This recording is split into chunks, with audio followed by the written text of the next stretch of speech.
Silver hit $34 an ounce last week. 2 months ago, it was $29. A year ago, it was $23. That doesn't sound dramatic until you realize silver just had its best start to a year in over 4 decades. And nobody's talking about it. While everyone was watching Bitcoin and arguing about tariffs, the second most traded precious metal on Earth quietly went parabolic. Hedge funds piled in, retail investors started panic buying physical bars, and the U.S. Mint ran out of silver eagles for the first time since 2015. So what changed? Because here's the thing, silver didn't move because of some new discovery or a supply shock. It moved because of something that's been brewing for years. Something most people don't see until it's too late. And if you think this is just another commodity rally, you're missing the actual story. Let's start with what silver actually is in the modern economy. It's not just jewelry and coins. 56% of silver demand now comes from industrial use.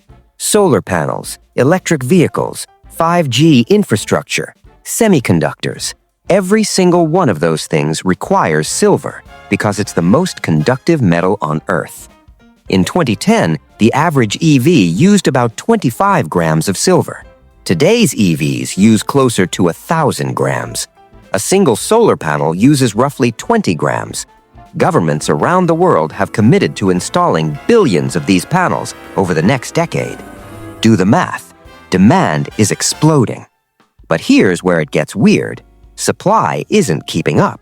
Global silver mine production has been basically flat since 2016.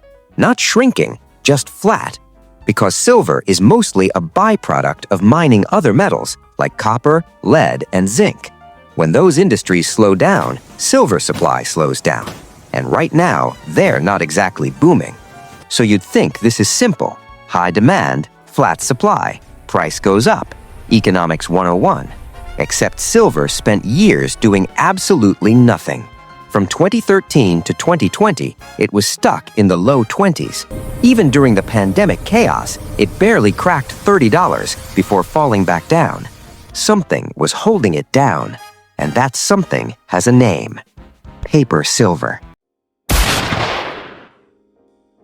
Here's what most people don't understand about silver. When you see the price flash on your screen, you're not looking at the price of physical metal. You're looking at the price of contracts, futures, derivatives, paper claims on silver that may or may not actually exist. The COMEX, the major exchange where silver trades, handles contracts representing billions of ounces.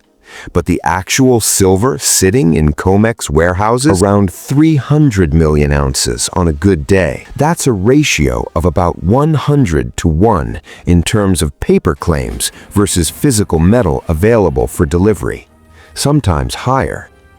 Now, in theory, this works fine. Most traders don't want physical silver. They just want to speculate on the price. They buy a contract, sell it later, pocket the difference. No actual metal changes hands. The system hums along. But this creates a strange dynamic.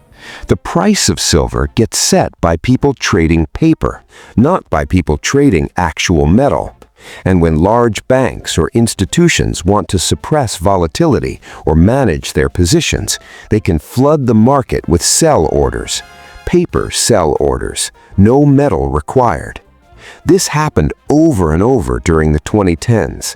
Silver would start to rally, and then suddenly massive sell orders would appear in the futures market during low liquidity hours. The price would crater. Retail investors would panic. Repeat.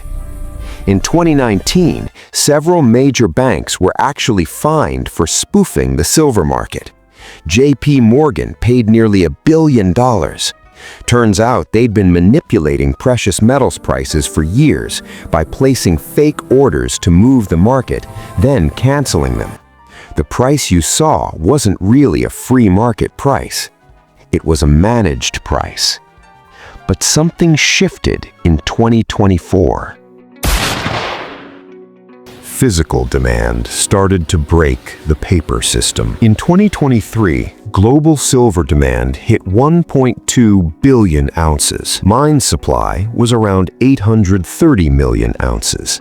The deficit was covered by above-ground stockpiles and recycling, fine.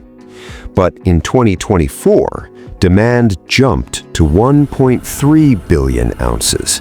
Industrial demand alone grew by 9%. And here's the kicker. Investment demand, the people actually buying physical bars and coins, doubled. Suddenly, the warehouses started draining.